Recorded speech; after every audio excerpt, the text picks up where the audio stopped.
বাড়িতে যেদিন দু রকমের মাছ করতে হয় তখন আমি রান্নাঘরের সময় বাঁচাতে এইভাবে রান্না করি। সেদিন ছোট মাছকে এইভাবে বানালাম। মাছকে হলুদ নুন মাখিয়ে সর্ষের তেলে মাঝারি করে ভেজে নিলাম। ভাজাটা কিন্তু খুব হালকাও হবে না, আবার কড়াও হবে না।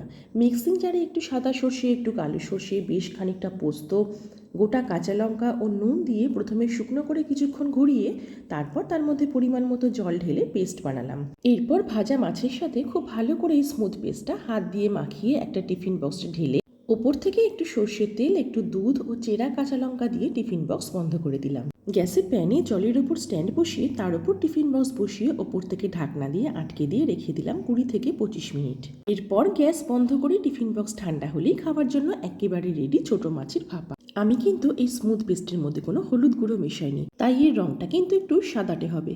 আপনারা চাইলে রঙের জন্য একটু হলুদ গুঁড়ো মিশিয়ে নিতে পারেন, তবে এটা কিন্তু একদমই অপশনাল।